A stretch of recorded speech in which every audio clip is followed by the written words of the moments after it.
The collapse of empires after World War I didn't just end with Russia and the Ottoman Empire. Two more empires fell, and the way they were treated after the war would directly lead to an even more catastrophic conflict just 20 years later. Now, let's talk about Austria-Hungary, because its breakup was probably the most dramatic redrawing of the map in Europe, and the way it was handled created problems that lasted throughout the 20th century, and in some cases continue today. Austria-Hungary in 1914 was a patchwork empire. Officially called the Austro-Hungarian monarchy, it was ruled by the Habsburg dynasty, one of Europe's oldest royal families. But it wasn't really one country. It was dozens of different ethnic groups held together by the monarchy, the bureaucracy, and the army. You had Germans in Austria, concentrated around Vienna and in the Alpine regions, Hungarians in Hungary in the Great Plains east of Vienna, Czechs and Slovaks in Bohemia and Moravia, in what's now the Czech Republic and Slovakia, Poles in Galicia in what's now southern Poland and western Ukraine, Ukrainians also in Galicia and in Carpathian Ruthenia, Romanians in Transylvania in what's now part of Romania, Croats and Serbs and Slovenes in the south, in what's now Croatia, Serbia, Bosnia, and Slovenia, Italians along the Adriatic coast in what's now northeastern Italy. There were at least 11 major ethnic groups, each with their own language, culture, history, and increasingly their own nationalist movements demanding independence or autonomy. The empire had survived 4 centuries through a combination of dynastic loyalty, bureaucratic efficiency, and military strength. The Habsburg family had ruled since the 1200s. People were loyal to the emperor, not necessarily to the empire. The bureaucracy was one of the most efficient in Europe, administering a complex multi-ethnic state. The army mixed soldiers from different ethnic groups, which was supposed to create unity but often created communication problems and loyalty questions.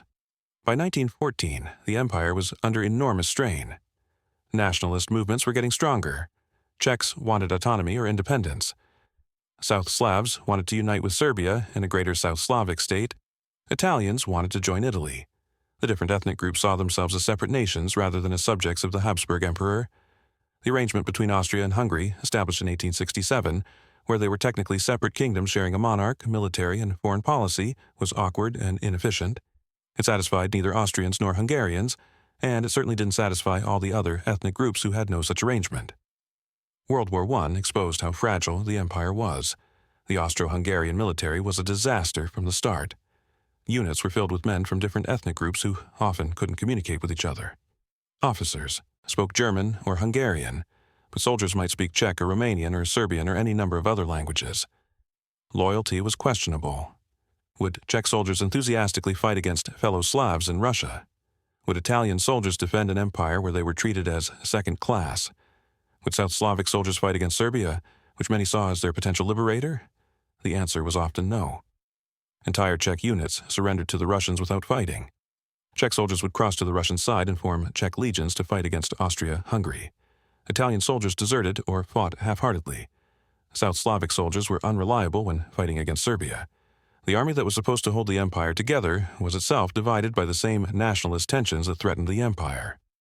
The Austro-Hungarian military performance was poor throughout the war. They had some successes against Serbia in the early phase and against Italy later, but against Russia they were consistently beaten. The Russians invaded Galicia and occupied large parts of it. Austrian forces had to be rescued by German intervention repeatedly. By 1916, the Austrian army was essentially under German command. Without German support, Austria-Hungary would have collapsed years earlier. The home front was struggling too. Food became scarce as agricultural production fell and supplies were diverted to the military. Workers in cities went on strike demanding better conditions. Nationalist politicians became bolder in demanding autonomy or independence. Different ethnic groups started refusing to cooperate with the central government or even with each other. Emperor Franz Joseph, who had ruled since 1848 and was the symbol of the empire's continuity, died in November 1916. He had lived through so much. He had seen the empire lose wars and territories. He had seen his brother executed in Mexico. His son had committed suicide. His wife had been assassinated. His nephew, Franz Ferdinand, whose assassination started the war, had been murdered. Franz Joseph's death removed one of the last unifying figures in the empire. His successor, Karl I, tried desperately to save the empire. He tried to make a separate peace with the Allies, negotiating secretly without telling Germany. When Germany found out, it created a scandal and made Austria-Hungary even more dependent on Germany. Karl tried to reform the empire, proposing to reorganize it as a federation where different nationalities would have autonomy, But it was too late. The nationalists didn't want reform, they wanted independence. By 1918, the empire was disintegrating. One by one, different ethnic groups declared independence. The Czechoslovak National Council declared an independent Czechoslovakia on October 28, 1918. This was actually proclaimed while Czechoslovak territory was still occupied by Austria-Hungary, but the empire couldn't do anything about it. The South Slavs declared the state of Slovenes, Croats, and Serbs on October 29th. This state immediately decided to unite with Serbia to form what would become Yugoslavia. Hungarians declared independence on October 31st, breaking the personal union with Austria. Poles in Galicia joined the newly independent Poland. Romanians in Transylvania voted to join Romania. On November 11, 1918, the same day the armistice ended the fighting on the Western Front, Emperor Karl IV stepped aside. He didn't formally abdicate, saying that decisions should be left to the Austrian people, but he agreed to stop exercising power. The next day, November 12th, the Republic of German Austria was proclaimed in Vienna. The Austro-Hungarian Empire, which had lasted for over 4 centuries under the Habsburg dynasty, ceased to exist. The Treaty of Saint-Germain in September 1919 officially broke up the empire and defined the new borders. Austria became a small landlocked country forbidden from uniting with Germany, even though most Austrians wanted Anschluss union with Germany. Austria went from being the core of a major empire of over 50 million people to a minor state with a population of just 6.5 million. Vienna, which had been an imperial capital with palaces, opera houses, museums, and universities designed for an empire, suddenly seemed absurdly oversized for such a small country. There was even a saying that Austria was a head without a body, referring to Vienna being too big and too grand for what was left of Austria. Austria struggled throughout the interwar period.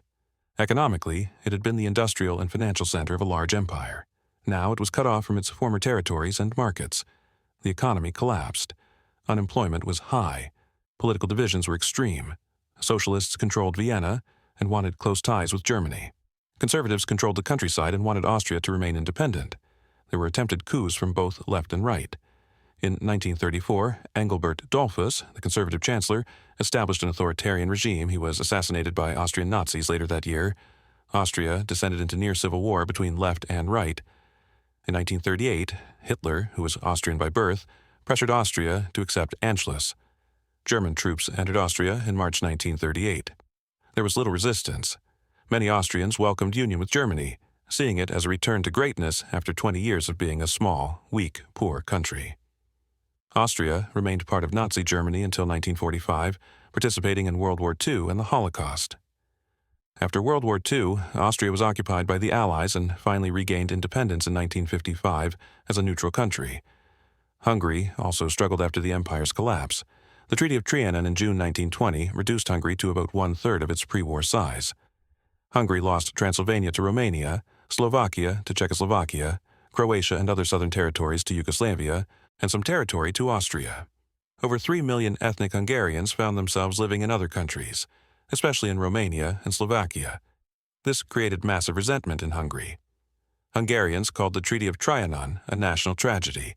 Every Hungarian government, regardless of political ideology, campaigned on revising the treaty and regaining lost territories. Hungarian irredentism, the desire to reclaim lost lands, dominated politics for decades. This made Hungary willing to ally with Nazi Germany in the 1930s and 1940s because Hitler promised to help Hungary regain territory. Hungary participated in World War II on the Axis side and did regain some territory temporarily. But after Germany lost, Hungary lost again and was occupied by the Soviet Union, becoming a communist state until 1989. Even today, the Treaty of Trianon remains a sensitive issue in Hungary.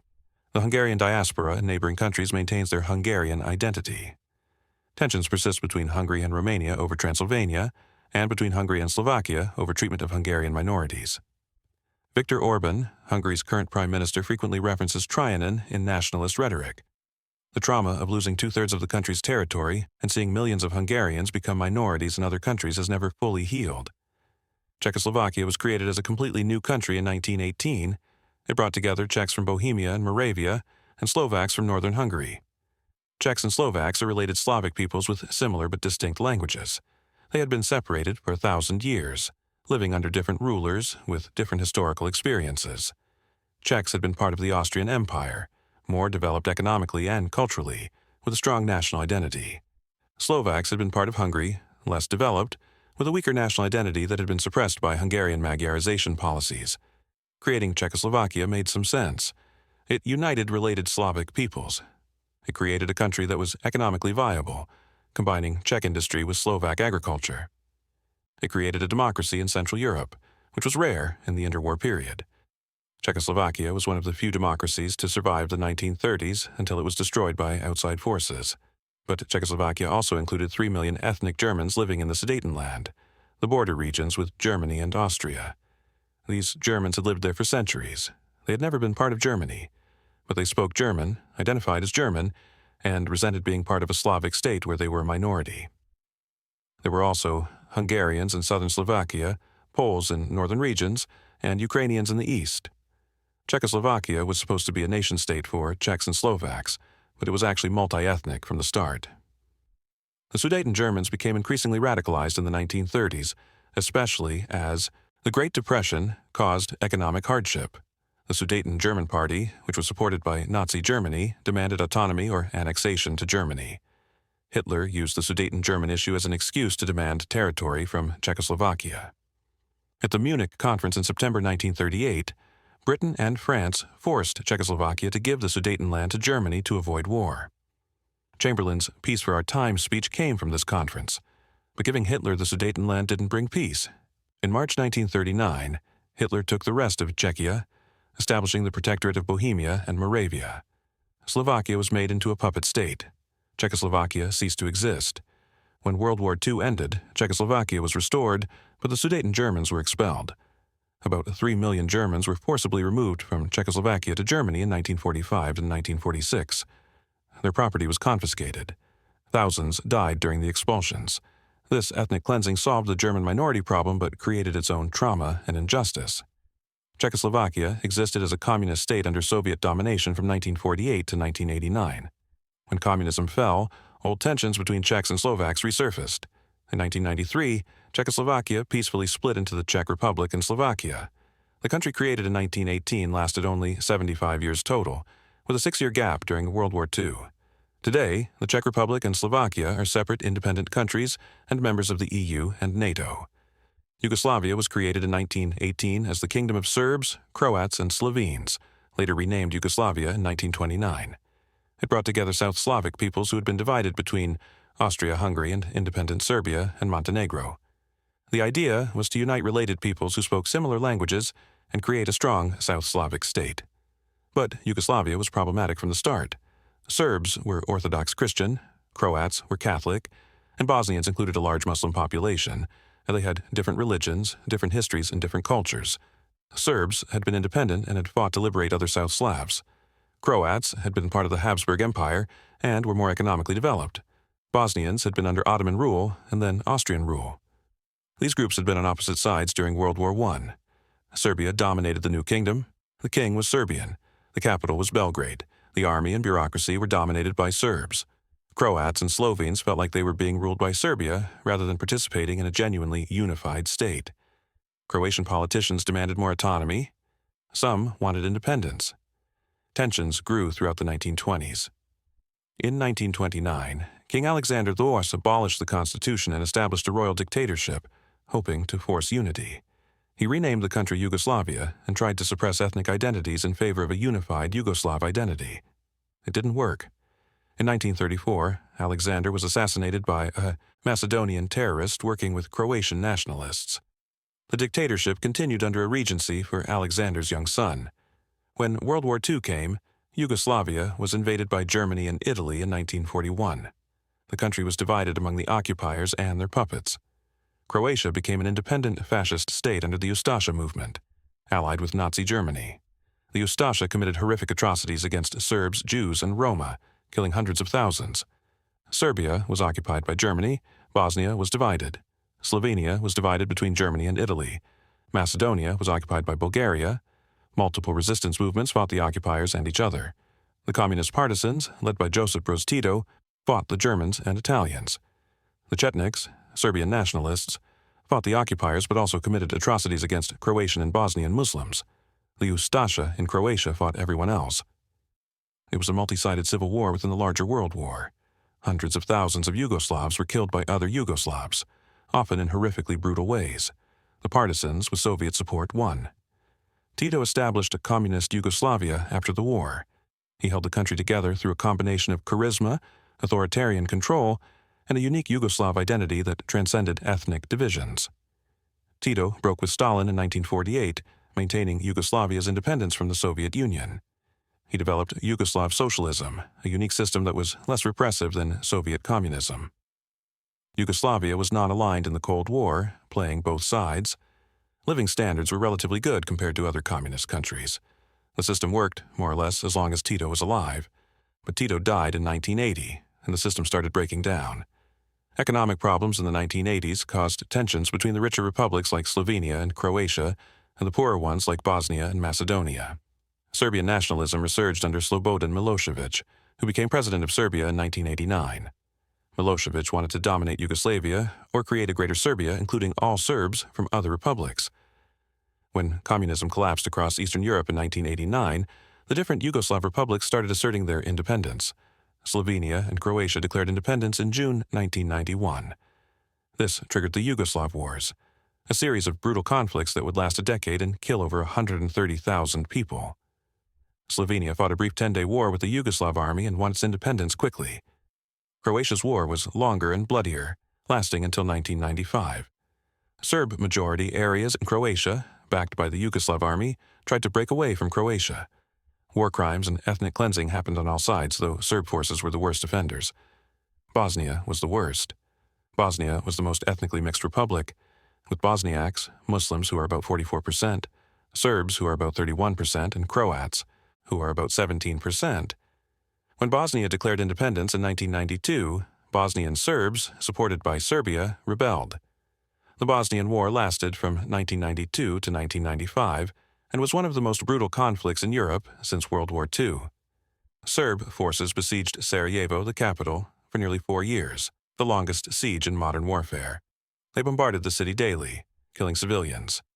Serb forces committed ethnic cleansing across Bosnia, expelling or killing Bosniaks to create ethnically pure Serb territory. The worst atrocity was the Srebrenica massacre in July 1995, where Bosnian Serb forces under General Ratko Mladic systematically murdered over 8,000 Bosniak men and boys. It was the worst massacre in Europe since World War II. The victims were taken to execution sites, shot, and buried in mass graves. Some were buried alive. Women were raped. It was genocide, later ruled as such by international courts.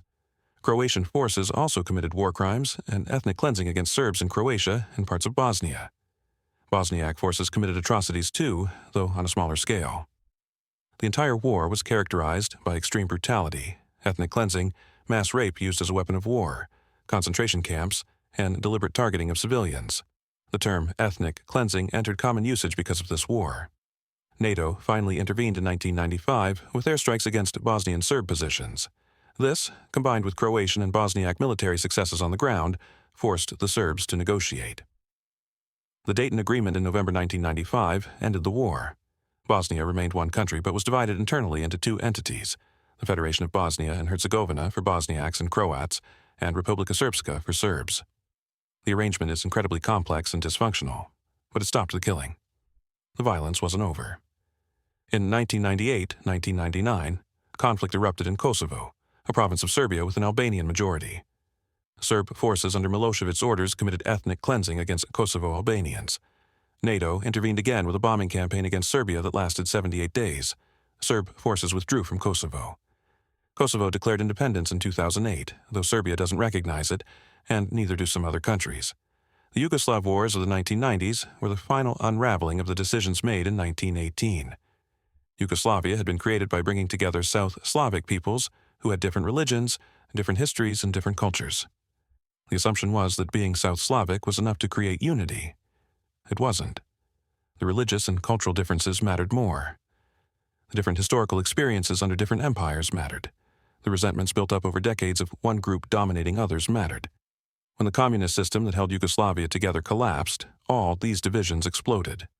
The result was ethnic cleansing, genocide, and war crimes on a scale Europe hadn't seen since World War II. Over 130,000 people were killed. Millions were displaced from their homes. Cities like Vukovar and Sarajevo were destroyed. Entire communities that had lived together for generations turned on each other with horrific violence. And all of this traces back to the creation of Yugoslavia in 1918. If South Slavic peoples had formed separate nation-states based on religion and culture, if Croatia and Slovenia had been independent from the start, if Bosnia had been given to one group or another or divided, if Kosovo had gone to Albania, the 1990s wars might have been avoided. But that's not what happened. Yugoslavia was created as a multi-ethnic state, and when it broke apart 70 years later, it did so with extreme violence. Poland was recreated as an independent country in 1918 for the first time since the 1790s. Poland had been one of the largest and most powerful kingdoms in Europe in the medieval and early modern periods. But internal weaknesses and aggressive neighbors led to Poland being partitioned, divided between Russia, Prussia, and Austria in a series of partitions between 1772 and 1795. Poland disappeared from the map entirely. Polish culture, language, and identity survived, but Poland as a country didn't exist for over a century. Polish nationalists fought for independence throughout the 19th century. Multiple uprisings against Russian rule in 1830, 1863, and other times were brutally suppressed. Poles fought in the 1848 revolutions across Europe. During World War I, Poles were forced to fight on opposite sides, depending on which empire they lived in. Poles in the Russian Empire fought for Russia. Poles in the German and Austrian empires fought for the Central Powers. Poles were killing Poles in a war neither side wanted. The collapse of all three empires that had partitioned Poland gave Poles their chance. In November 1918, Poland declared independence. Józef Piłsudski, who had been a military leader, became the head of state. But what should Poland's borders be? The ethnic boundaries were unclear. There were Poles living in areas that were majority German, or Ukrainian, or Lithuanian, or Belarusian. Should the borders be based on historic Polish lands, which would include areas that were no longer majority Polish? Should they be based on current ethnic boundaries? Should they be based on what Poland could actually control militarily? The result was a series of wars and conflicts over Poland's borders. Poland fought a war with Soviet Russia in 1920, 1921 over Ukraine and Belarus. This was a major war with hundreds of thousands of soldiers on each side. Poland won, pushing the border far to the east and gaining territories that included large Ukrainian and Belarusian populations. This victory, called the Miracle on the Vistula, saved Poland from Soviet conquest, but it created resentment in the Soviet Union and among Ukrainians and Belarusians who didn't want to be part of Poland. Poland fought with Lithuania over Vilnius, which was historically important to both Lithuanians and Poles. Poland seized Vilnius in 1920 and kept it, creating lasting bitterness with Lithuania. Poland fought a brief conflict with Czechoslovakia over the Teschen region in 1920. Poland got most of the disputed territory, creating tensions with Czechoslovakia. Poland was also given the Polish Corridor, a strip of territory through former German lands that gave Poland access to the Baltic Sea. This corridor separated East Prussia from the rest of Germany. The port city of Danzig, modern Gdansk, which was majority German, was made a free city under League of Nations supervision. The Polish corridor in Danzig became major German grievances. Germans resented losing this territory and having East Prussia cut off from the rest of Germany. The recreated Poland was multinational. About 69% were ethnic Poles, about 14% were Ukrainians, about 8% were Jews, about 4% were Belarusians, about 3% were Germans. There were also smaller Lithuanian, Czech, and other minorities. Poland was supposed to be a nation-state for Poles, but over 30% of the population wasn't Polish. Minorities faced discrimination. Jews faced anti-Semitism. Ukrainians and Belarusians wanted autonomy or independence, not to be part of Poland.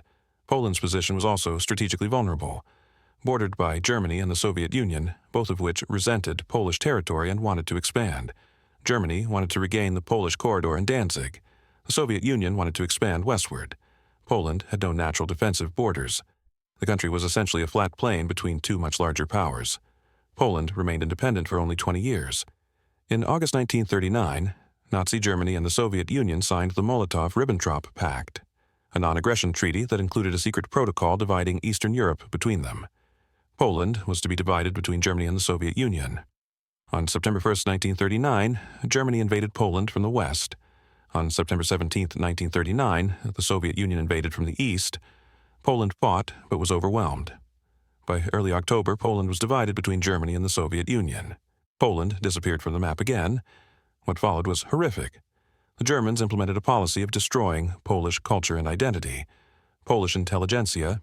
Teachers, priests, and leaders were murdered. Poles were treated as subhuman slaves, and Poland became the primary site of the Holocaust. The Germans built death camps in occupied Poland, including Auschwitz, Treblinka, and Sobibor. 3 million Polish Jews, 90% of the Polish Jewish population, were murdered. Another 3 million non-Jewish Poles were killed through execution, forced labor, and starvation. Poland lost about 17% of its total pre-war population. The Soviets were also brutal. They executed thousands of Polish officers in the Katyn forest massacre in 1940.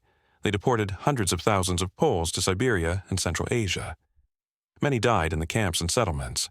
After World War II, Poland was restored, but with completely different borders. The Soviet Union kept the eastern territories it had taken in 1939. Poland was compensated with German territory in the west, including Silesia and parts of Pomerania and East Prussia. The Polish capital shifted westward. The city of Wrocław, which had been the German city of Breslau, became Polish.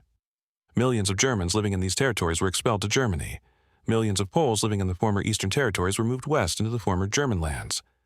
It was a massive, forced population transfer that reshaped the ethnic map of Eastern Europe. The new Poland was much more ethnically homogeneous than the interwar Poland. About 97% of the population was Polish. The Jewish community had been almost entirely destroyed in the Holocaust. Ukrainian and Belarusian minorities were now in the Soviet Union. German minorities had been expelled. This ethnic homogeneity made Poland more stable internally, but it came at the cost of millions of deaths and forced displacements. Poland became a communist state under Soviet domination, lasting until 1989. When communism fell, Poland transitioned to democracy and a market economy. Poland joined NATO in 1999 and the European Union in 2004. Today, Poland is a stable, prosperous country, but the trauma of the 20th century of being erased from the map twice, of losing 6 million people in World War II, of decades of foreign domination, still shapes Polish national identity and politics. The Baltic states of Estonia, Latvia, and Lithuania also gained independence after centuries of foreign rule. All three had been conquered by various powers over the centuries. By 1914, all three were part of the Russian Empire. Estonians and Latvians are closely related linguistically and culturally. Lithuanians are distinct but also Baltic. All three had maintained their languages and cultures despite centuries of foreign rule. When the Russian Empire collapsed in 1917, the Baltic peoples saw their chance for independence. Estonia declared independence in February 1918. Latvia declared independence in November 1918. Lithuania declared independence in February 1918.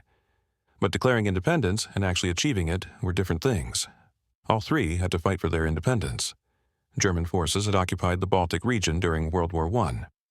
When Germany lost, they withdrew, but they left behind German volunteer units called Freikorps that fought against Baltic independence and against the Bolsheviks. The Bolsheviks invaded, trying to reincorporate the Baltic states into Soviet Russia. They briefly succeeded in establishing Soviet governments in all three states, but Baltic forces, with some support from Britain and other Western powers, fought back. The Estonian War of Independence lasted from 1918 to 1920. Estonians fought against both Soviet forces and German Freikorps. They won, and the Treaty of Tartu in February 1920 recognized Estonian independence. Latvia's War of Independence was similar, lasting from 1918 to 1920, fighting Bolsheviks, Germans, and at one point a force led by a bizarre Baltic German adventurer named Pavel Bermont-Avalov. Latvia won, and independence was recognized. Lithuania fought its War of Independence from 1918 to 1920, also against Bolsheviks and Germans, and achieved independence. But the Baltic states' independence was precarious from the start.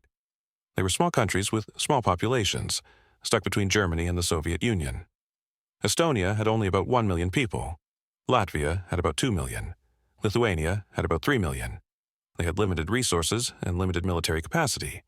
Their independence depended on both Germany and the Soviet Union being weak enough not to threaten them. The Baltic states developed as democratic republics in the 1920s, but all three experienced authoritarian coups in the 1930s. Estonia's coup happened in 1934, Latvia's in 1934. Lithuania had experienced political instability and a coup in 1926. These weren't fascist dictatorships like Germany or Italy, but they were authoritarian regimes that suspended democracy. The shift to authoritarianism reflected the political instability and economic problems of the 1930s, but also the fear of both Soviet communism and German Nazism. The Baltic states' independence lasted only 22 years. In August 1939, the Molotov-Ribbentrop Pact between Nazi Germany and the Soviet Union divided Eastern Europe into spheres of influence. The Baltic states were assigned to the Soviet sphere. In June 1940, the Soviet Union invaded and occupied all three Baltic states. Stalin forced the Baltic governments to accept Soviet occupation. Elections were held under Soviet occupation with only communist candidates allowed. The new puppet parliaments voted to join the Soviet Union. By August 1940, Estonia, Latvia, and Lithuania had been annexed into the Soviet Union. The annexation was illegal under international law. Most Western countries never recognized the Soviet annexation of the Baltic states, but recognition didn't matter. The Soviets controlled the territory. Immediately, the Soviets began repressing Baltic populations. Political leaders, intellectuals, military officers, and anyone considered a threat were arrested. In June 1941, just before Germany invaded the Soviet Union, the Soviets conducted mass deportations. Over 130,000 Balts were deported to Siberia and Central Asia in cattle cars. Many died in transit or in the camps and settlements. When Germany invaded the Soviet Union in June 1941, they occupied the Baltic states. Some Balts initially welcomed the Germans as liberators from Soviet occupation. Some collaborated with the Germans. Baltic auxiliary units participated in the Holocaust, helping Germans murder Baltic Jews. About 90% of Baltic Jews, around 220,000 people, were killed. But German occupation turned out to be brutal too. Germany saw the Balts as racial inferiors to be exploited. When the Soviets returned in 1944-1945, many Balts fled to the West, creating diaspora communities in Sweden, Germany, Britain, the United States, and Canada. Those who stayed faced more Soviet repression. Partisan movements called Forest Brothers fought Soviet occupation until the mid-1950s.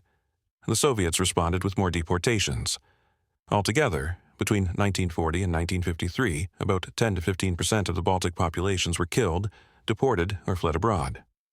The Baltic states remained part of the Soviet Union from 1940 to 1991, except for the German occupation from 1941 to 1944. The Soviets tried to Russify the Baltic states. They encouraged Russian immigration, especially to Estonia and Latvia. They suppressed Baltic languages and cultures. They rewrote history to present the Soviet occupation as liberation. But Baltic peoples never forgot their brief independence. They maintained their languages and cultures despite Soviet oppression. They passed down memories of independence to new generations. When the Soviet Union started collapsing in the late 1980s, the Baltic states were the first to push for independence. In 1989, on the 50th anniversary of the Molotov-Ribbentrop Pact, 2 million people formed a human chain across all three Baltic states called the Baltic Way, demanding independence. As Gorbachev's reforms weakened Soviet control, Baltic independence movements grew stronger. In 1990-1991, all three declared independence. There was some violence, particularly in Lithuania and Latvia, where Soviet forces killed protesters. But by September 1991, the Soviet Union recognized Baltic independence. The Baltic states quickly moved to join Western institutions. They joined NATO and the European Union in 2004. They developed as market economies and democracies. They have been among the most successful former Soviet states in terms of economic development and democratic governance. But issues remain. Estonia and Latvia have large Russian minorities, about 25 to 30% of the population, who immigrated during the Soviet period. These Russian minorities sometimes face discrimination and have complicated relationships with the majority populations. Russia claims to be protecting Russian speakers in the Baltic states and has used this as justification for political pressure. The Baltic states fear Russian aggression, especially after Russia's invasions of Georgia in 2008 and Ukraine in 2014 and 2022. Their NATO membership is insurance against Russian invasion, but tensions remain. Finland is another success story, though also complicated. Finland had been part of Sweden for centuries, then was conquered by Russia in 1809 and made into an autonomous Grand Duchy within the Russian Empire. Finns maintained their own language, culture, and limited self-government. But as Russia became more nationalist in the late 1800s, Russian authorities tried to Russify Finland, reducing Finnish autonomy. When the Russian Empire collapsed in March 1917, the Finnish parliament declared that Finland would exercise sovereignty in internal matters. In December 1917, after the Bolshevik Revolution, Finland declared full independence. Lenin's government recognized Finnish independence in January 1918, partly because they were overwhelmed with their own problems, and partly because they hoped Finland would become communist anyway. But Finland immediately descended into civil war. The Finnish Civil War from January to May 1918 was between the Reds, socialists and communists supported by Soviet Russia, and the Whites, conservatives and nationalists who wanted an independent, non-communist Finland. The war was brutal. Both sides committed atrocities. The Whites, led by General Carl Gustav Emil Mannerheim and supported by Germany, won. About 37,000 people were killed in the war and its aftermath out of a population of only 3 million. And that's over 1% of the population dead in 4 months. After the Civil War, Finland established a democratic republic. They had a brief flirtation with monarchy, even electing a German prince as king, but that fell through when Germany lost World War I. Finland developed as a parliamentary democracy with a strong president. The trauma of the Civil War shaped Finnish politics for decades, but the country remained democratic. Finland's position was vulnerable. They shared a long border with the Soviet Union. Stalin saw Finland as a security threat, too close to Leningrad. In 1939, Stalin demanded that Finland cede territory near Leningrad and allow Soviet military bases on Finnish soil. Finland refused. On November 30th, 1939, the Soviet Union invaded Finland in what's called the Winter War. The Finns fought back with fierce determination. Despite being vastly outnumbered, they inflicted heavy casualties on Soviet forces. Finnish ski troops excelled in winter warfare, attacking Soviet columns and disappearing into the forests. The most famous Finnish soldier was Simo Heiha, a sniper who killed over 500 Soviet soldiers. The Finns used guerrilla tactics and knowledge of the terrain to their advantage. But numbers eventually mattered. The Soviets brought in more troops and artillery. Finland couldn't sustain the losses. In March 1940, Finland signed a peace treaty ceding about 10% of their territory to the Soviet Union, including Finland's second-largest city Viborg and much of Karelia. About 400,000 Finns living in the ceded territories had to evacuate. Finland remained independent, but at a cost. When Germany invaded the Soviet Union in June 1941, Finland joined in to regain lost territories. This is called the Continuation War. Finland wasn't formally allied with Germany and claimed to be fighting a separate war, but they were effectively co-belligerents. Finnish forces regained the lost territories and advanced further into Soviet Karelia, but by 1944 the tide had turned. The Soviets pushed Finland back. Finland signed an armistice in September 1944, accepting the 1940 borders and paying reparations. Finland then had to fight German forces in northern Finland who refused to withdraw in what's called the Lapland War. Finland remained independent, but had to accept Soviet influence during the Cold War. This was called Finlandization, where Finland maintained independence and democracy but carefully avoided angering the Soviet Union in foreign policy. When the Soviet Union collapsed, Finland was finally fully free of Soviet influence. Finland joined the European Union in 1995. After Russia invaded Ukraine in 2022, Finland decided that neutrality was no longer safe and joined NATO in 2023, ending over 70 years of neutrality. Finland's success in maintaining independence despite being right next to the Soviet Union was remarkable. They fought 2 wars against the Soviets and didn't lose their independence, unlike the Baltic states. They maintained democracy throughout the Cold War, unlike Eastern European countries that became Soviet satellites. The decisions made in 1917-1918 when Finland declared independence created a nation-state that has survived and thrived for over a century. Finally, let's talk about Germany in detail.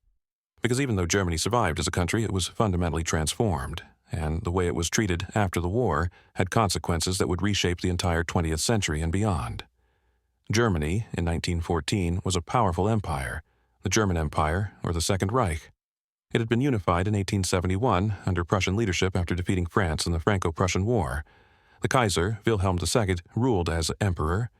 Germany had a parliament called the Reichstag, but real power rested with the Kaiser and his appointed chancellor.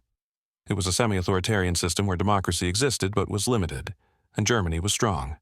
Really strong. By 1914, Germany had the most powerful military in Europe. The German army was legendary for its training, discipline, and organization. The General Staff, the military planning organization, was considered the best in the world. German tactics and doctrine were studied by military officers everywhere. German soldiers were feared and respected. Germany was also an economic powerhouse. It had the second largest industrial economy in the world after the United States. The Ruhr Valley was filled with factories producing steel, machinery, chemicals, and weapons. German companies like Krupp, Siemens, and Bayer were global leaders. German engineering was world-class. German universities produced cutting-edge research in science and technology. German cities like Berlin, Hamburg, and Munich were modern, prosperous and culturally vibrant. Germany had colonies in Africa and the Pacific, though not as many as Britain or France. German Southwest Africa, which is now Namibia, German East Africa, which is now Tanzania, Cameroon and Togo in West Africa, islands in the Pacific. These colonies were sources of raw materials and markets, and they were symbols of Germany's status as a great power. The German population was growing rapidly. From about 40 million in 1871 to almost 70 million by 1914, this demographic growth fueled economic expansion and military strength. Germany was a young, dynamic, rising power. Many Germans felt they deserved more recognition, more territory, more influence. They wanted Germany to have its place in the sun, as Kaiser Wilhelm said, and they felt constrained by older powers like Britain and France who wanted to keep Germany down. This sense of being surrounded and constrained was deeply felt in German society. France to the west was hostile, still bitter about losing Alsace-Lorraine in 1871 and openly planning revenge. Russia to the east was huge and allied with France, creating the nightmare scenario of a two-front war. Britain controlled the seas and seemed determined to prevent Germany from building a navy that could challenge British dominance. Germany felt like everyone was against them, trying to prevent them from achieving their rightful place in the world. When World War I started in August 1914, most Germans genuinely believed they were fighting a defensive war. They saw Russian mobilization as a threat that had to be countered, and they saw French revanchism as dangerous. They believed Germany was the victim of encirclement by hostile powers. The Kaiser told his people they were fighting to defend the fatherland. Soldiers marched off to war, believing they were protecting Germany from destruction. The Burgfrieden, or civil peace, saw all political parties, including the Social Democrats who had opposed militarism, rally behind the war effort. Germans of all classes and political beliefs united in support of the war. They believed it would be short. They believed Germany would win. And they believed German military superiority would prevail quickly. But the war didn't go as planned. The Schlieffen Plan, Germany's strategy to quickly defeat France before turning to fight Russia, failed. The German advance through Belgium and into France was stopped at the First Battle of the Marne in September 1914. The war turned into a stalemate. Trenches stretched from the English Channel to Switzerland. Germany was stuck fighting the two-front war it had tried to avoid. On the Western Front, German forces fought defensively for most of the war after 1914. They had strong defensive positions and inflicted heavy casualties on Allied attacks. But they couldn't break through either. German soldiers suffered in the trenches just like everyone else. Mud, rats, disease, artillery bombardments, gas attacks, constant death. Millions of German men served on the Western Front, and hundreds of thousands died there. On the Eastern Front, Germany had more success. German forces under Hindenburg and Ludendorff won major victories against Russia. They occupied huge territories in Poland, the Baltic region, and Ukraine. When Russia collapsed in 1917 and the Bolsheviks sued for peace, it seemed like Germany had won in the East. The Treaty of Brest-Litovsk gave Germany control over vast areas and resources. But victories in the East couldn't compensate for the stalemate in the West, and the British naval blockade was slowly strangling Germany. Britain used its naval superiority to cut off Germany from overseas trade. Food, raw materials, everything had to be smuggled through neutral countries or produced domestically. By 1917, Germans were starving. The winter of 1916 to 1917 was called the turnip winter because turnips were almost the only food available. Hundreds of thousands of German civilians died from malnutrition and diseases related to hunger. The German home front was suffering. Workers went on strike demanding better conditions and an end to the war. Women had taken over jobs in factories and farms with men away fighting. Children were malnourished. The sacrifices were enormous. But the German government kept promising that victory was near, that the suffering would be worth it, that Germany would emerge stronger. In spring 1918, Germany launched the Spring Offensive, a massive, last-ditch attempt to win the war before American forces arrived in overwhelming numbers. The offensive initially succeeded, pushing Allied forces back and breaking through the trench lines. For a moment, it looked like Germany might actually win, but the offensive ran out of steam. German forces had advanced too far, outrunning their supplies. The Allies counterattacked. American troops were arriving by the hundreds of thousands. The tide turned decisively against Germany. By summer 1918, the German military knew they were losing. Generals Hindenburg and Ludendorff, who had been running Germany as a virtual military dictatorship since 1916, realized the situation was hopeless. Germany's allies were collapsing. Austria-Hungary was disintegrating. The Ottoman Empire was defeated. Bulgaria had surrendered. Germany was alone and exhausted. But here's where things get really important for understanding what happened next. The German military leadership didn't want to take responsibility for the defeat. Hindenburg and Ludendorff had built their reputations on military victory. They were national heroes. Admitting they had lost would destroy their legacy and the army's prestige. So they engineered a political solution. They advised the Kaiser to transform Germany into a parliamentary democracy and have civilian politicians request an armistice. This way, the civilians would take the blame for the defeat, not the military. The military could claim they were never actually defeated on the battlefield, that they were stabbed in the back by politicians who gave up too soon. This was a deliberate strategy to shift blame. In October 1918, Germany was reformed into a constitutional monarchy with real parliamentary government. Prince Max of Baden became chancellor with support from the Reichstag. But by this point, Germany was falling apart. Sailors in the Navy mutinied, refusing to launch a final suicidal attack on the British fleet. The mutiny spread to workers and soldiers across Germany. Revolutionary councils took control of cities. It looked like Germany might have a communist revolution like Russia. On November 9, 1918, Kaiser Wilhelm II abdicated. Actually, it's more accurate to say his abdication was announced by the Chancellor without his permission. Wilhelm was at military headquarters in Belgium. He was told he had to abdicate to prevent revolution. He resisted, but when his generals told him the army would no longer fight for him, he agreed.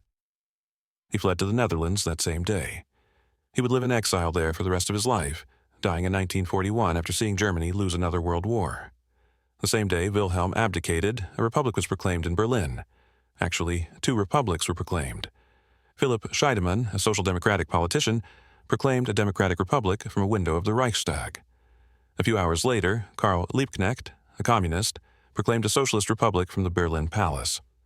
This split showed the divisions in German society. Would Germany become a democratic republic or a communist state? The Social Democrats won. Friedrich Ebert became the first president of what would be called the Weimar Republic. They made a deal with the army. The army would support the new republic and help suppress communist uprisings. In exchange, the army would maintain its traditional structure and privileges. This deal meant the army was never really reformed or purged of its anti-democratic elements. The old military elite remained in place, and they resented the republic they were supposedly defending. On November 11, 1918, representatives of the new German government signed the armistice that ended the fighting. The war was over. Germany had lost. But most Germans didn't really understand that they had lost. The German army was still occupying territory in France and Belgium when the armistice was signed. No Allied soldiers had set foot on German soil. To many Germans, it looked like Germany was giving up while still in a strong position. This is where the stab in the back myth, the Dolchstoßlegende, comes from. The idea spread, pushed by the military and right-wing politicians, that Germany hadn't actually been defeated militarily. The army had been winning, or at least fighting to a stalemate. But socialist politicians, Jews, and war profiteers had undermined the home front, sabotaged the war effort, and forced Germany to surrender unnecessarily. Germany had been stabbed in the back by traitors at home, not defeated by enemies on the battlefield. This was complete nonsense. The German military was defeated. The spring offensive had failed. The Allies were advancing. Germany's allies had collapsed. The blockade was starving Germany. The army was exhausted and running out of men and supplies. Germany had lost the war militarily. But the myth was powerful because it provided an explanation for the defeat that didn't require Germans to accept that they had actually lost. The myth was useful for the old military elite because it shifted blame away from them. It was useful for right-wing politicians because it gave them an enemy to attack, the democratic politicians and Jews who had supposedly betrayed Germany. And it was appealing to ordinary Germans who had sacrificed so much and didn't want to believe it was all for nothing. The stab-in-the-back myth would poison German politics for years and would be a key part of Nazi propaganda. The Weimar Republic started in the worst possible circumstances. Born in defeat, associated with surrender, blamed for the loss of the war. The first act of the new democratic government was to sign the armistice, so in many Germans' minds, democracy meant defeat and humiliation. This was not a good foundation for building democratic legitimacy. And then came the Treaty of Versailles, which was presented to Germany in May 1919 and signed in June 1919. The treaty was negotiated in Paris by the victorious Allies, primarily Britain, France, and the United States. Germany was not allowed to participate in the negotiations. The treaty was presented as a take-it-or-leave-it offer. Sign it, or the war continues.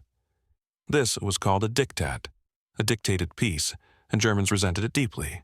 The Treaty of Versailles was harsh. Really harsh. Let me break down exactly what Germany lost and had to accept. First, the War Guilt Clause. Article 231 of the treaty stated that Germany and its allies were responsible for causing all the loss and damage of the war. Germany had to accept full responsibility for starting the war. This wasn't just symbolic. It was the legal basis for demanding reparations. And it was humiliating. Most Germans didn't believe they had started the war. They believed they had fought defensively. Being forced to accept sole guilt was deeply offensive to German national pride. Second, reparations. Germany had to pay for the damage caused by the war. The exact amount wasn't set in the treaty itself, but would be determined later by a reparations commission. In 1921, the amount was set at 132 billion gold marks, which in today's money would be hundreds of billions of dollars. This was an astronomical sum that Germany couldn't possibly pay. The reparations would cripple the German economy for years. Third, territorial losses. Germany lost significant territory and population. Alsace-Lorraine was returned to France. This was expected since Germany had taken it in 1871. But Germany also lost territory to the newly recreated Poland. The Polish corridor was created, giving Poland access to the Baltic Sea. But this corridor cut through German territory, separating East Prussia from the rest of Germany. The city of Danzig, which was majority German, became a free city under League of Nations supervision. These territorial losses to Poland were especially resented because many Germans looked down on Poles and didn't want to be ruled by them or have German land given to a Polish state. Germany also lost territory to Belgium, Denmark, Czechoslovakia, and Lithuania. The coal-rich Saar region was put under League of Nations control for 15 years, with France getting the economic benefits from the coal mines. Germany's colonies were all taken away and distributed among the victors as League of Nations mandates. Germany lost about 13% of its pre-war territory and 10% of its population. Around 7 million Germans suddenly found themselves living in other countries. Fourth, military restrictions. This was designed to ensure Germany could never threaten its neighbors again. The German army was limited to 100,000 men. That's it, 100,000 for a country of 60 million people. No conscription was allowed. It had to be a volunteer force. The General Staff, that legendary military planning organization, was abolished. Germany was forbidden from having tanks, military aircraft, or submarines. The Navy was limited to a handful of small ships. No battleships or cruisers beyond a tiny number of old vessels. The Rhineland, the region of Germany bordering France, was to be permanently demilitarized. No German troops, no fortifications, nothing. Allied forces would occupy the Rhineland for 15 years to ensure compliance. Fifth, Germany was forced to hand over Kaiser Wilhelm and other leaders for trial as war criminals. Wilhelm was safe in the Netherlands, which refused to extradite him, but the demand itself was seen as humiliating. The Allies wanted to put the German emperor on trial like a common criminal, and Germany had to accept all of this. No negotiation, no modifications. Sign the treaty or face Allied invasion and occupation. The German delegation was horrified. They had expected a negotiated peace, maybe harsh, but at least something they could discuss. This was unconditional surrender disguised as a peace treaty. The German government debated whether to sign. Some argued they should refuse and let the Allies invade. At least Germany's honor would be intact. Others argued that resistance was impossible. Germany was exhausted, starving, potentially facing communist revolution. They had no choice. In the end, they signed under protest. When the treaty was signed on June 28, 1919, exactly 5 years after the assassination of Archduke Franz Ferdinand, it was done in the Hall of Mirrors at the Palace of Versailles, the same place where the German Empire had been proclaimed in 1871 after defeating France. The French chose the location deliberately. This was revenge. This was France humiliating Germany in the same place Germany had humiliated France. The symbolism was not lost on anyone. Germans across the political spectrum hated the treaty. The far right hated it because it humiliated Germany and destroyed German power. The center and moderate parties hated it because it was impossibly harsh and unjust.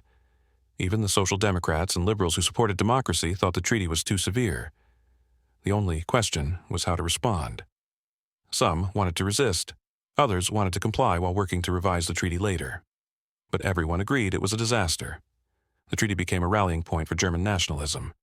Every political party campaigned on promises to overturn or revise it. The treaty was called a diktat, a Schandfrieden or shameful peace, a Versailles disgrace. It became a symbol of everything wrong with the post-war order. And because the democratic politicians had signed it, democracy itself became associated with national humiliation. The treaty's economic effects were immediate and devastating. Germany had to start making reparations payments even while the economy was in ruins. The country had spent everything on the war. The currency was unstable. Production had collapsed. Returning soldiers needed jobs that didn't exist. War widows and orphans needed support. The infrastructure needed rebuilding. And on top of all that, Germany had to send massive payments to the Allies. Germany tried to meet the payments at first, but quickly fell behind. The Allies, especially France, insisted on strict compliance. When Germany missed payments in 1923, French and Belgian forces occupied the Ruhr Valley, Germany's industrial heartland, to take the coal and industrial products directly as payment in kind. The German government responded with passive resistance. Workers in the Ruhr went on strike, refusing to work for the occupying forces. The German government supported the strikers by continuing to pay their wages, even though they weren't working. But this meant printing money to pay the wages, which caused hyperinflation.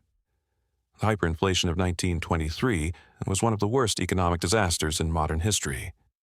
The German mark became worthless. Prices doubled every few days. People needed wheelbarrows full of cash to buy bread. A loaf of bread that cost 250 marks in January 1923 cost 200 billion marks by November 1923.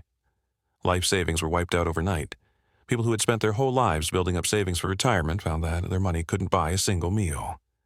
The psychological impact was enormous.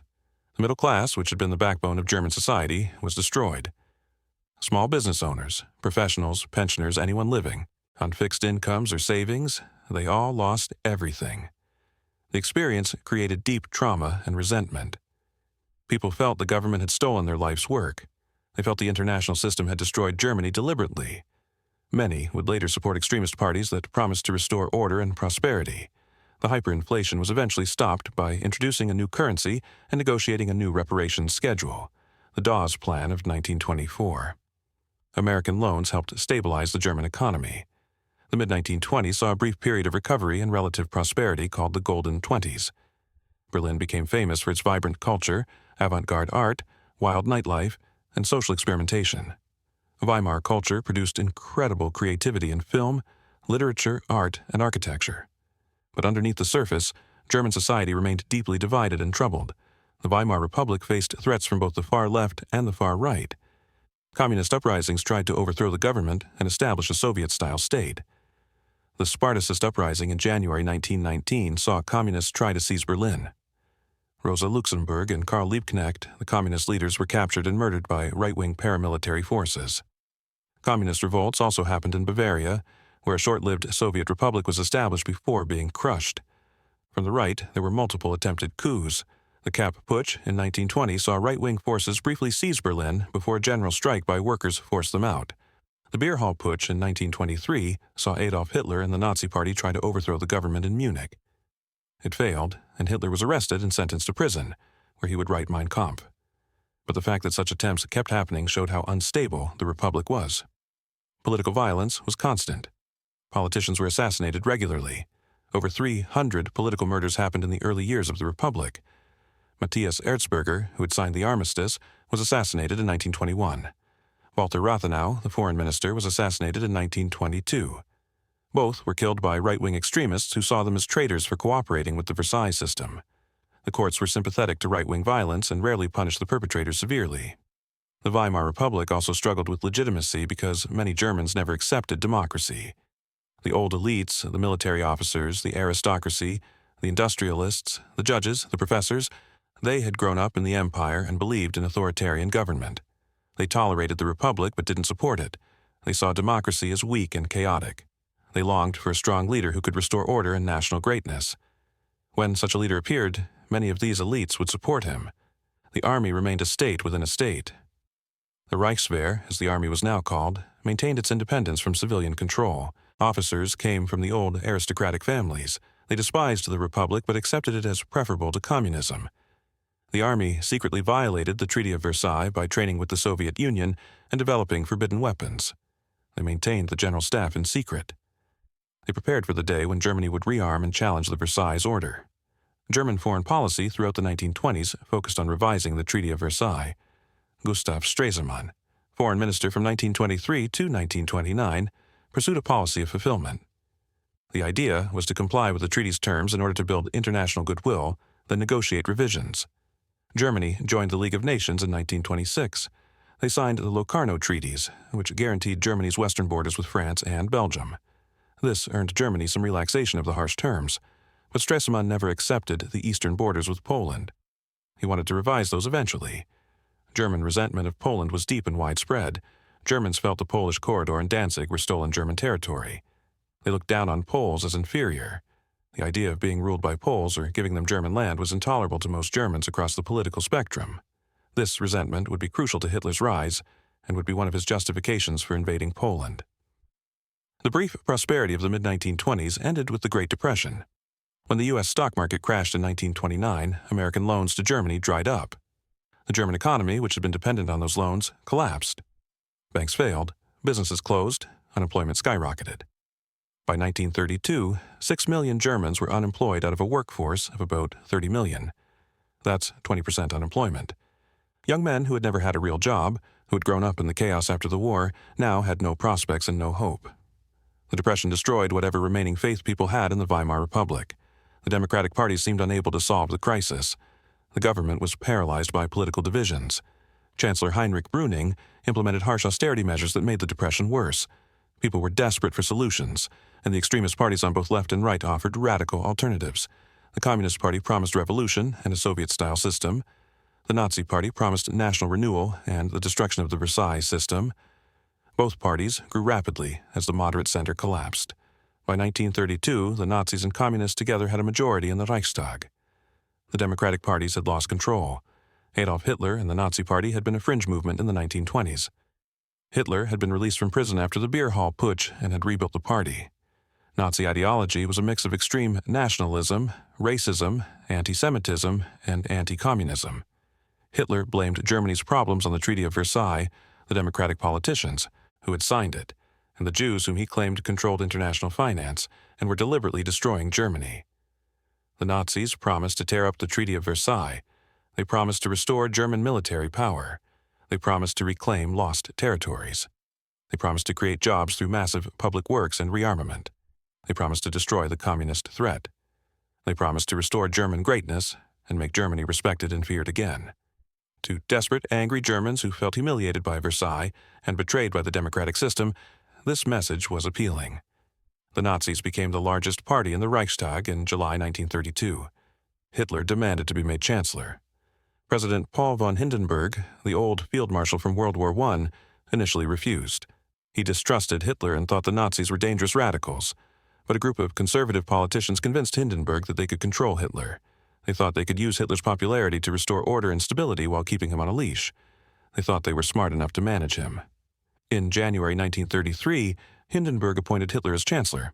It was one of the worst decisions in history. Within months, Hitler had destroyed German democracy.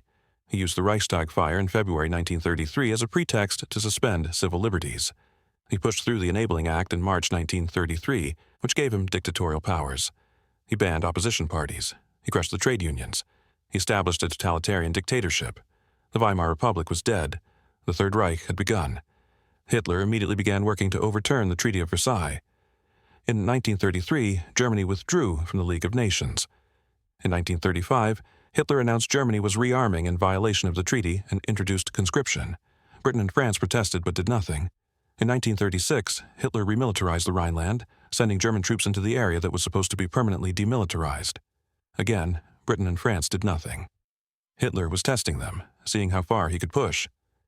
In 1938, Hitler annexed Austria and the Anschluss, uniting Austria with Germany. This had been forbidden by the Treaty of Versailles, but Austria was German-speaking, and many Austrians supported union with Germany, so the Allies accepted it. Later, in 1938, Hitler demanded the Sudetenland from Czechoslovakia. Britain and France, desperate to avoid war, agreed to give it to him at the Munich Conference. British Prime Minister Neville Chamberlain claimed this was peace in our time. It wasn't. In March 1939, Hitler took the rest of Czechoslovakia, breaking his promises from Munich. In August 1939, Hitler demanded Danzig in the Polish corridor from Poland. When Poland refused and Britain and France finally said they would fight to defend Poland, Hitler made a deal with Stalin to divide Poland between Germany and the Soviet Union. On September 1, 1939, Germany invaded Poland. Britain and France declared war. World War II had begun.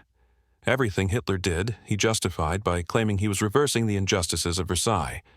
He said he was reclaiming German territory. He said he was restoring German honor. He said he was protecting German people living in other countries, and many Germans supported him because they agreed with these goals. They had been taught for 20 years that Versailles was unjust and that Germany had been treated unfairly. Now, Hitler was finally doing something about it. World War II would kill over 60 million people. It would devastate Europe. It would result in the Holocaust, where 6 million Jews were murdered in an organized genocide. It would end with Germany divided and occupied for 45 years. It would completely reshape the world order, and it all traced back, at least in part, to how Germany was treated after World War I. The harsh Treaty of Versailles that humiliated Germany without actually ensuring security, the economic chaos that destroyed people's faith in democracy, the stab-in-the-back myth that allowed Germans to avoid accepting their defeat, the resentment over lost territories, especially the Polish corridor. All of these factors contributed to Hitler's rise and World War II.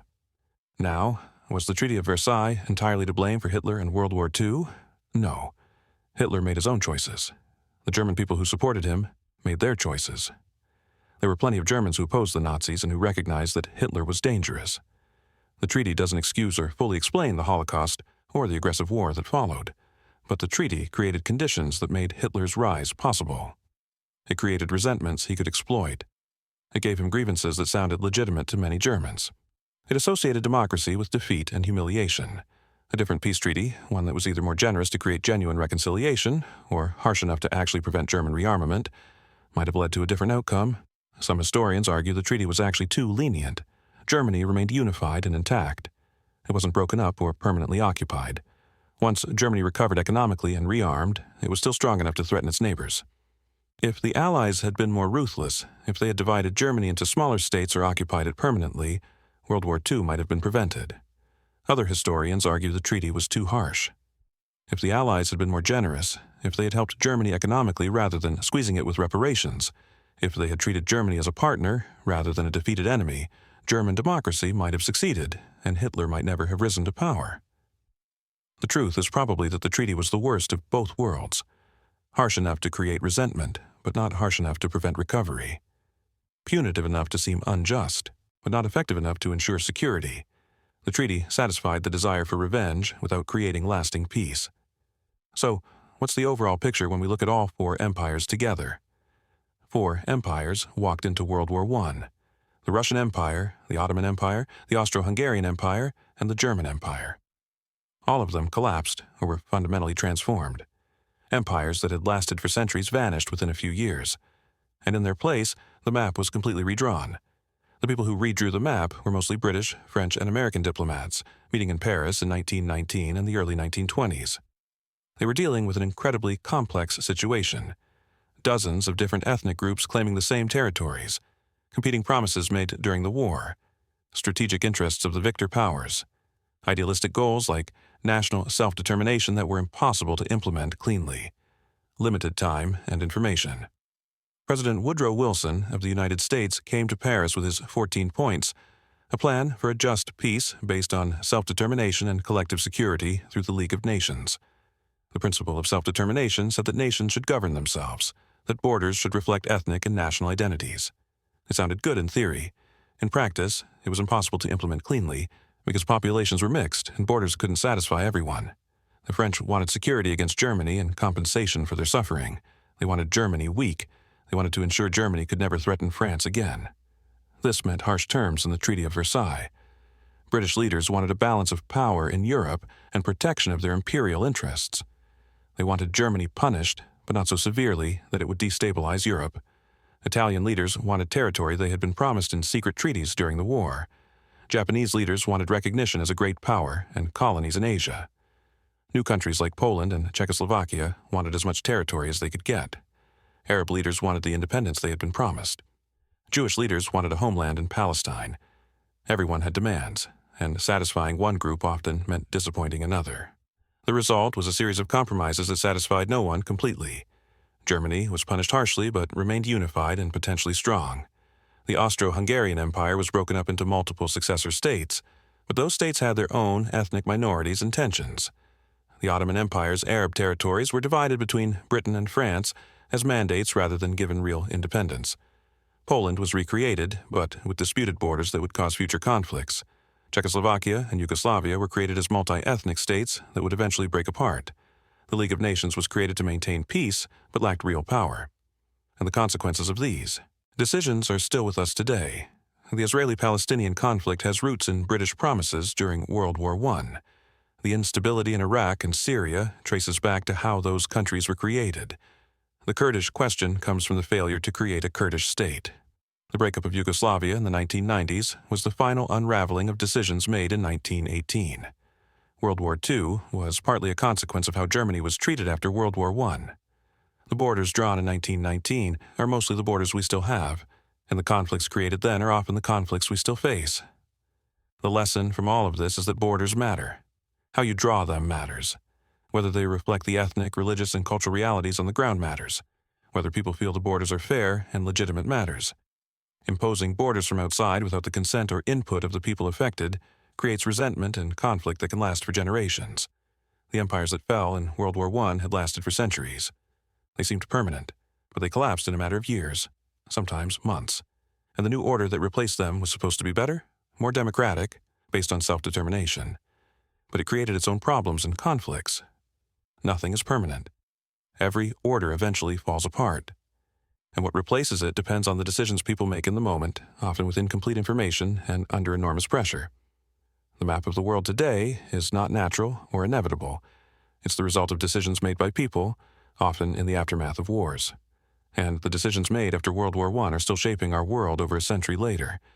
That's the real legacy of World War I, not just the 20 million dead, but the world those deaths created. Hit subscribe for more history that matters.